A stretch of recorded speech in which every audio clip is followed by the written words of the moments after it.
Hey everyone, and welcome to today's Explainer.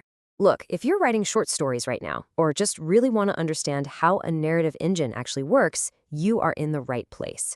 Today, we're treating George Mackay Brown's beautiful, kind of haunting Scottish short story, Andrina, not just as a piece of literature to passively read, but as a literal masterclass in creative writing. We're going to pop the hood on this thing and see exactly how a master constructs a captivating story step by step.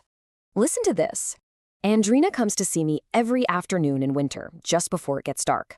That evocative opening instantly pulls us right into the mysterious, isolated world of our narrator, and it does it before the premise is even fully revealed. Just from that one sentence, you instantly get a sense of routine, of wintry isolation, and this subtle hint of approaching darkness. It's absolutely brilliant. It shows exactly how you can hook a reader from the very first line without relying on, car chases or explosive action. So here is our roadmap for today. We're covering the magic of Andrina, crafting compelling characters, structuring the narrative plot, details, symbolism, and foreshadowing, and finally, how to use all this to inspire your own stories. All right, let's jump straight into Section 1, the magic of Andrina and setting the scene. So our story follows an elderly, retired seafarer named Captain Bill Torvald and his mysterious young caretaker, Andrina. George Mackay Brown, who's a legendary 20th century Scottish author known for exploring the history and landscape of the Orkney Islands, drops us into Seliskei. It's this isolated, fictional island community deeply rooted in the harsh, rugged landscapes of the north. And for those of you writing your own stories right now, pay close attention to this. Placing characters in a super isolated setting naturally turns up the volume on their internal struggles. It makes the few interactions they do have feel incredibly significant. Moving right along to Section 2, crafting compelling characters, specifically focusing on the duality of Bill Torvald. We all know characterization is the beating heart of any short story, right?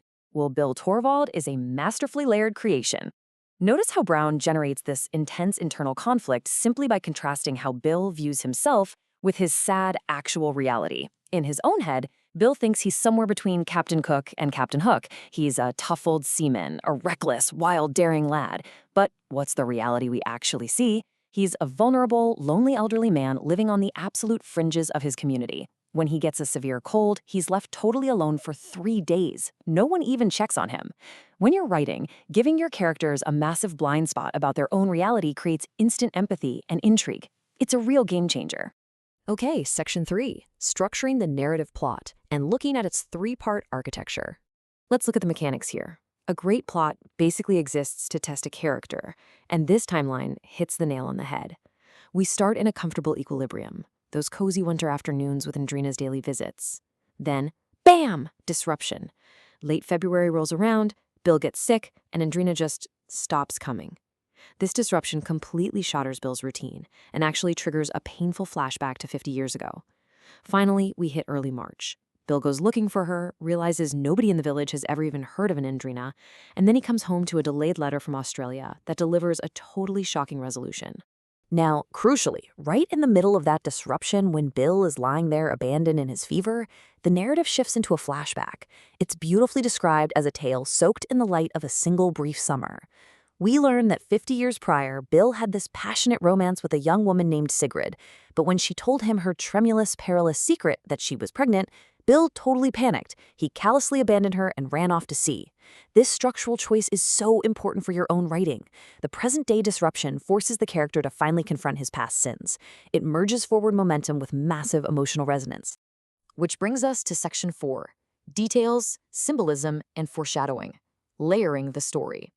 You've heard the advice, show, don't tell, a million times, right? Well, if you want your stories to linger with your reader, you absolutely have to master the details. Look at how Brown uses evocative maritime metaphors to communicate Bill's distress. He doesn't just write, Bill had a bad headache. He says his head is a block of pulsing wood. He wakes up feeling like a ghost in a hollow stone.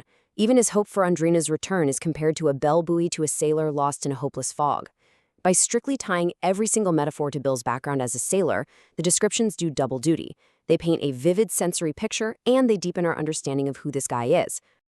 Now, before we unpack that ending twist, let's just ground ourselves on foreshadowing. It's when you drop subtle indications or hints of what's coming later.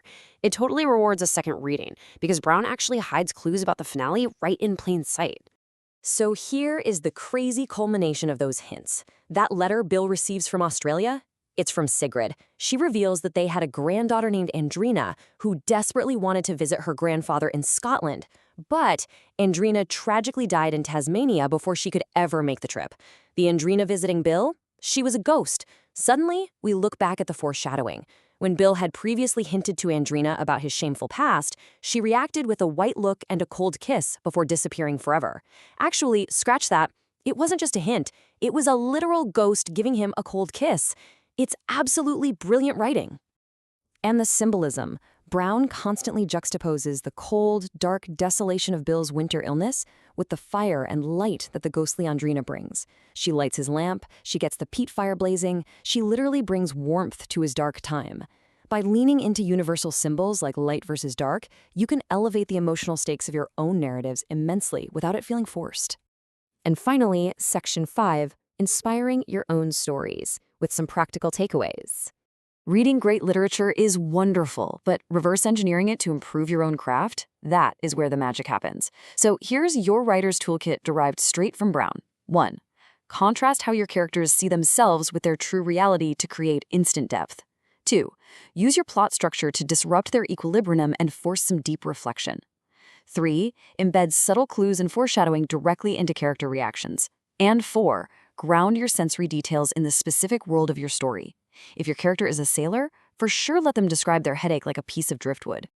So as you sit down to stare at your next blank page, I want to leave you with this question to help you explore the dualities and secrets of your own creations. What ghosts are hiding in your characters' pasts? Whether they're literal ghosts or figurative ones, those hidden secrets are what make a story truly unforgettable. Thanks for hanging out with me on this explainer today, and happy writing.